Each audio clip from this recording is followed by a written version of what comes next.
Este es el ejemplo 2 de los teoremas en corriente alterna. En este ejemplo, nos piden calcular lo que es el circuito equivalente de Norton entre los puntos A y B. ¿Sí? Es decir, aquí. Observen que hay dos fuentes, una fuente de tensión y una fuente de corriente. También los elementos, en este caso, que están en el dominio de la frecuencia, los valores, son admitancias, no son impedancias. Por lo tanto, tenemos que tener en cuenta esto. Ahora bien, vamos a empezar obteniendo lo que es la corriente de Norton, es decir, la corriente de Norton para formar nuestro circuito equivalente de Norton. Recuerden que el circuito equivalente de Norton se compone de una fuente de corriente conectada en paralelo con una impedancia o admitancia de Norton. Y empezamos obteniendo lo que es la corriente de Norton. Vamos a empezar obteniéndola por el método de nodos, porque también se puede hacer por intercambio de fuentes, que sería de hecho una manera más sencilla. Pero por el método de nodos sería de esta manera. Recuerden, quitamos en este caso lo que es la carga, ¿sí? Y cortocircuitamos estas terminales. Entonces, ahí es donde va a circular lo que es la corriente de Norton, ¿sí? Una vez que ya tenemos indicado esto, entonces observamos que esa corriente de Norton me la van a dar las siguientes corrientes de los elementos que están aquí, es decir, la fuente de corriente y la corriente que circula en el elemento Y3, la admitancia 3. Fíjense, estas dos corrientes se van a unir y van a darme la corriente de Norton. De hecho, por eso aquí se está planteando esta ecuación, ¿no? La corriente AB, que es la corriente de Norton, está dada por esa corriente de la fuente de corriente más la corriente que circula en Y3.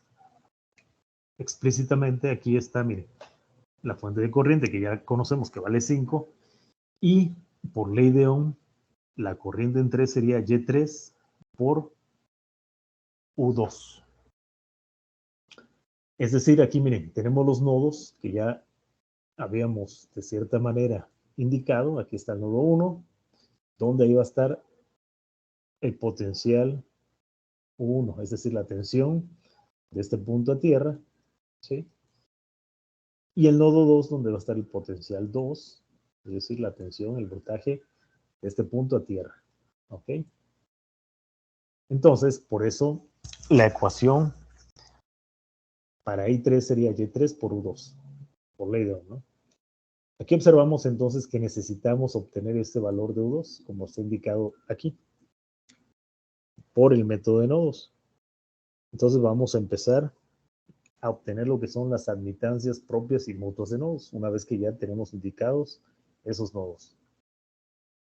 Las admitancias propias y mutuas de nodos entonces serían de la siguiente manera. Bueno, de hecho ya están aquí, pero rápidamente, ¿cómo se obtuvieron?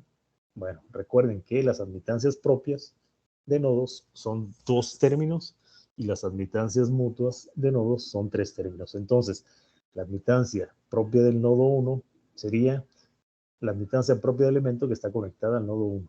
¿Okay? En este caso es Y1 para el primer término, pero como no hay segundo término, entonces queda nada más así, Y1, ¿sí? Que sería entonces este valor. Recuerden que esos valores, Y1, Y2, Y3, previamente ya los tenemos aquí. ¿Sí? Bueno, entonces, el, la admitancia propia del nodo 2 serían las admitancias propias conectadas a este nodo. El primer término sería las admitancias propias de elementos conectadas al nodo 2, que serían Y1, Y2 y Y3. No hay segundo término, porque se refiere a las mutuas y por lo tanto queda de esta manera. Y para las admitancias mutuas de nodos entre los nodos 1 y 2 son tres términos, pero los términos 2 y 3 se refieren a admitancias mutuas, que no las hay, por lo tanto solamente sería el primer término. Ese primer término nos dice que es la admitancia propia del elemento conectada entre los nodos 1 y 2, es decir, Y1, y nos daría esto, ¿ok? Entonces, las ecuaciones de las redes, ¿sí? Es decir, el sistema de ecuaciones nos quedaría de la siguiente manera. Aquí faltó, de hecho, escribirlo, ¿no? Pero recuerden, o sea, aquí nos quedaría Y11, 1 más Y1, 2,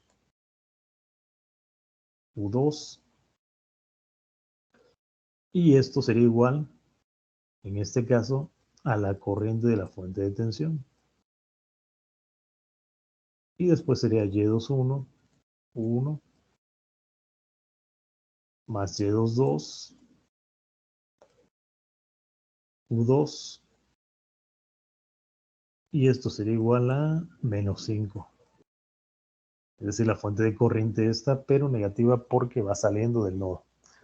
Entonces, ya mi sistema de ecuaciones quedaría así, y por lo tanto, sustituyendo valores de las admitancias propias y mutuas de nodos, quedaría de la siguiente manera. También es importante indicar que yo conozco ya una de las dos incógnitas aquí, que es U1. Es decir, el potencial U1 que va de este punto a este punto vale 2 volts. ¿Ok? Entonces aquí se indica. Y aquí me quedaría ya sustituyendo valores esta ecuación. ¿Ok? Es decir, la ecuación 1. Y para la ecuación 2, que sería esta de aquí, sustituyendo esos valores, me queda así. ¿Ok? Acomodando, ya tengo la 1 y la 2. Y observo que de la ecuación 2 puedo despejar el potencial U2, que es el que me interesa, ¿sí? Para obtenerlo de esta manera. ¿Ok? Por lo tanto, ya tengo el valor de U2.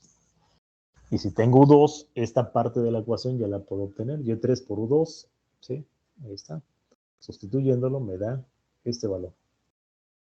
Y por lo tanto, sumándole lo que es la corriente de la fuente de corriente, ¿sí? Tengo el valor de la corriente de Norton. De esa manera, la obtengo. Ahora bien, podemos hacer este mismo ejercicio o esta parte del ejercicio para obtener la corriente de Norton por el teorema de intercambio de fuentes para llegar a este mismo resultado. ¿Cómo lo hacemos? Bueno, recuerden que este es el circuito. Entonces, miren, aquí es donde se va a hacer el intercambio. Vamos a verlo aquí, miren, aquí, es este mismo. Este es el intercambio donde vamos a pasar esta fuente de tensión en serie con esa admitancia a una fuente de corriente en paralelo con esa misma admitancia. Y va a quedar todo en paralelo. O sea, es decir, Y1 va a quedar en paralelo con Y2. Y observen que Y3 y la fuente de corriente quedan en paralelo también con esos elementos, que es como se indica aquí. Aquí miren, es donde se hizo el intercambio. ¿Sí? Y recuerden que esa fuente de tensión se cambió a una fuente de corriente por ley de Ohm. Es decir, la tensión por Y3 y me da este valor. Y Y1 solamente se coloca en paralelo. Entonces ya el circuito nos quedó así. Recuerden que previamente yo ya sabía, o ya sé, perdón, que la corriente de Norton, es decir, esa corriente AB, que es esta, es igual a esto, la corriente 3, es decir, esta corriente que pasa aquí, más la corriente de la fuente. Entonces aquí, ¿cómo obtengo esa corriente I3? Puesto que la corriente de la fuente de corriente ya la conozco. Pues simplemente por ley de Ohm, ¿no? Tengo dos fuentes de corriente en paralelo con varias admitancias. Entonces voy a hacer aquí una sola fuente. Recuerden que esta fuente está entrando al nodo y esta está saliendo, ¿no? Entonces se van a restar para hacer una sola fuente. Están conectadas en paralelo. Y es esto que se indica aquí. ¿Sí? Entonces aquí se está utilizando un divisor de corriente para obtener I3. Pero recuerden que son admitancias. Por lo tanto, ¿sí? Si fuesen impedancias, recuerden que sería la corriente que se va a dividir, es decir, el total de esta fuente con esta otra fuente de aquí, por la Z total en el numerador, entre la Z3, es decir, donde queremos saber el valor de la corriente 3. Pero aquí son admitancias, entonces se hace de manera inversa. Es decir, aquí se utiliza la corriente, ¿sí? La que se va a dividir por la admitancia en el numerador donde quiero saber el valor de la corriente. Por eso es por Y3, por este valor. Y después, entre la suma de las admitancias conectadas en paralelo. Estas que están aquí, Y1, Y2, Y3. ¿Sí? Por eso se utiliza de esta manera el divisor de corriente, porque son admitancias. Entonces, el valor para I3 es este. Y una vez que lo sustituimos en esta ecuación, pues tenemos el valor de la corriente AB, que es la corriente de Norton, y nos queda de esta manera. ¿Ok? Este valor es el mismo que obtuvimos aquí. ¿Sí? Pero por intercambio de fuentes. Entonces, ahora pasamos para obtener lo que es la admitancia de Norton. Sí, recuerden que para obtener la admitancia de Norton igual, ¿no? Se abren las terminales, se deja abierto y se pasiva el circuito. En este caso hay dos fuentes, ¿no? Una fuente de tensión se cortocircuita y la fuente de corriente que se abre. Entonces queda de esta manera. Por eso nos queda el circuito así. Una vez que ya lo tenemos de esta manera, observamos, ¿no? Que Y1 y Y2 admitancias están en paralelo, por lo tanto se suma Y1 y Y2 en paralelo y a su vez quedan en serie con Y3. Por eso se hace de esta manera aquí, ¿no? Y1 y Y2 en paralelo son admitancias y después se multiplica por Y3 y se suman Y1, Y2 y Y3 para obtener el total.